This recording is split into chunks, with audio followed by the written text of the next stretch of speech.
All right, so today we're going to be diving deep into, well, I guess you could say mental toughness. Yeah. We've got Can't Hurt Me by David Goggins, and I've really been looking forward to this one. Me too. You know? Everyone knows about Goggins. Yeah, all the crazy physical stuff he's done. Right. But from what you've picked out, it seems like we're going to be getting into...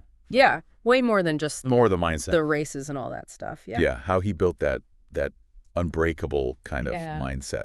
I think that's what makes Goggins so interesting, right? He doesn't just tell you about what he did. He actively wants you to use his story to transform yourself. And he's so honest about it, too. Like, he doesn't shy away from anything, all the bad stuff, the abuse from his dad. Yeah, the get-right beatings, it's hard to even imagine, like, living through that kind of stuff. I know. But he doesn't really shy away from that, does he? He doesn't, and I almost think that that's, like, it's got to be a part of his whole philosophy.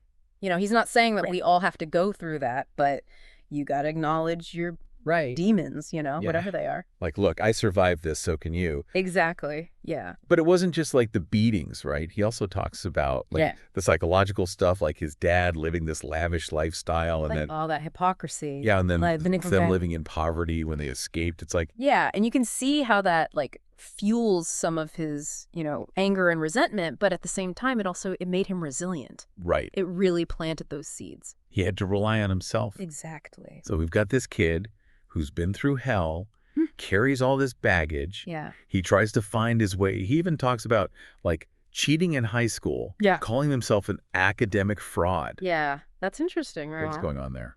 It seems like he's looking for something better, but he hasn't figured out how to, like, break free from those bad patterns, you know?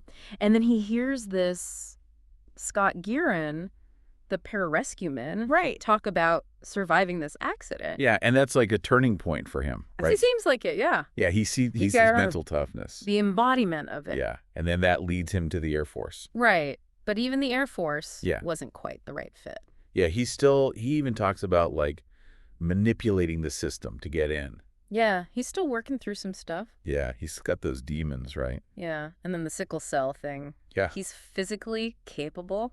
Yeah, but not mentally. But mentally not ready to really push himself. Yeah, he's dipping his toes in. That's a good way to put it. But not ready for the deep dive yet. Yeah, he's like playing with different identities, trying to find purpose. And then comes the Navy SEALs. Yeah. Like, the turning point. He sees this documentary about Hell Week. And instead of being terrified, he's jealous. Right. Jealous of their suffering. That's so Goggins. It's so weird. But it gets to the core of his philosophy. Callousing the mind. Yeah. Break that down for me. Okay, so every time you shy away from something hard, you're softening your mind. Oh, I see. You got to do the opposite. Expose yourself to it. To toughen it up. Yeah, like building calluses on your hands. So seeing the SEALs go through Hell Week, that was like... Someone else callousing their minds, Yeah, and he wanted in. And he's 300 pounds at this point. Oh, wow. Recruiters are rejecting him. But that just makes him more determined. Of course. And then there's that story about the roaches. Oh, yeah. He's cleaning up, surrounded by roaches. Yeah, literally and metaphorically. And he has this realization. He's going to confront his own crap, yeah. Yeah, all that bullshit that's holding him back. It's like we all have those roaches in our minds, right? We do. Self-sabotaging thoughts, yeah. Absolutely. Then he rewatches Rocky. Oh, yeah, round 14. It's like a switch flips. He stops surrendering to the fear. Yeah, he loses like 100 pounds in 3 months. It's incredible. He's getting ready for the mental battle. Yeah, callousing his mind. Preparing for Hell Week. That's where we'll pick it up next time. So Goggins is about to face Hell Week.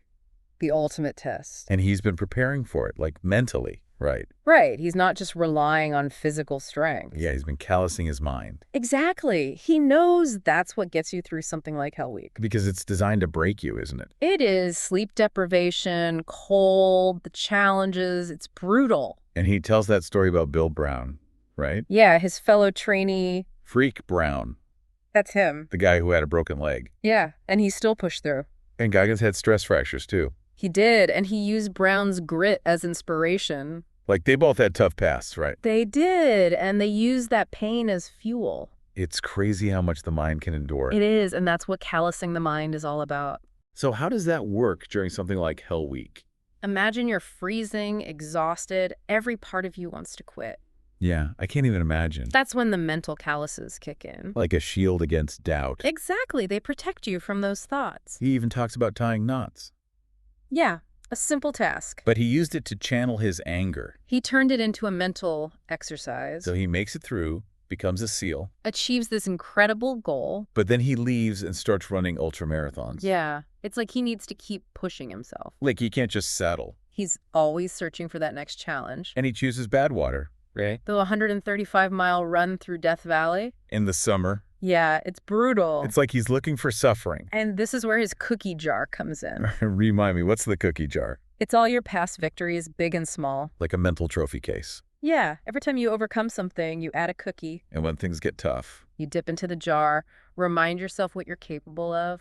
So during Badwater, he's in pain, dehydrated. He's even attacked by horseflies. Horseflies? Yeah, while running 135 miles. And he keeps going. He does. He uses those cookies to push through. That's incredible. It shows the power of the cookie jar. We can all use that, right? Absolutely. It's not just for ultra runners. It's about remembering those times we overcame challenges. Yeah, those are our cookies. And when we face that next hurdle, we can say, I've done this before. I can do it again. It's about building resilience. Exactly. And Goggins didn't just finish Badwater. He came in 5th, right? He did, with stress fractures. 5th place on stress fractures. It's unbelievable. But it's about the mental game. And Goggins is always pushing it further. He talks about starting at 0, right? It does. It's about continuous growth. So even after achieving a big goal, you reset your mindset, approach the next one like it's your first. It's like always being a beginner. Always hungry to learn and grow. That's a great message. It is, but Goggins sets the bar high.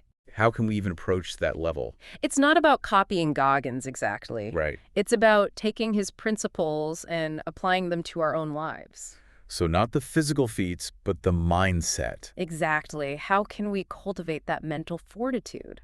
And remember, his journey doesn't end there. He keeps pushing, exploring his potential. And we'll see where he goes next.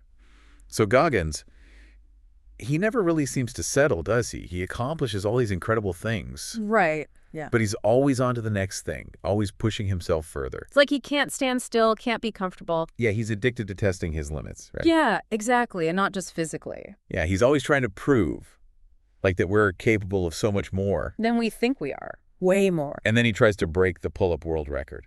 On live TV, no less. After everything else, that almost seems kind of tame. Yeah. But of course, Goggins doesn't do anything halfway. Oh no, he goes all in. And he fails. He does. David Goggins failing. It happens, but that's where another part of his philosophy comes in. Okay, what's that? Embracing failure, using it to learn. So he doesn't just give up. No way. He figures out what went wrong. He talks about not respecting the task, letting ego get in the way. Yeah, he wasn't totally focused on the record itself. Distractions, yeah, I get that. He says money and attention clouded his focus. It's a good lesson for all of us, actually. It is. We can all get caught up in those external rewards. Yeah, forgetting what really matters, the challenge itself. Exactly. It makes you wonder, like, what really drives a guy like Goggins? What is it? Some self-destructive urge. Well, there's this twist. He finds out he has a heart condition. A hole in his heart. Can you believe that? And he's been living with it this whole time. The doctors are amazed he's accomplished anything. Most people would use that as an excuse. To quit, to give up. But Goggins, he sees it as proof. Proof of what? That it's all mindset, That our limitations are mostly in our heads. If he could do all that with a hole in his heart. Imagine what we can do. It's pretty inspiring. So after the surgery, does he take it easy? Of course not. Figures. He tries out for Delta Force, but gets rejected. Again. Yeah, and he's devastated. Yeah, I can imagine. He feels broken, but, But he doesn't stay down. He uses it to fuel his next challenge. Which is? A grueling selection process for a special ops training program. Oh, wow. And there's this story about him in the mountains, freezing, exhausted. He's ready to quit, right?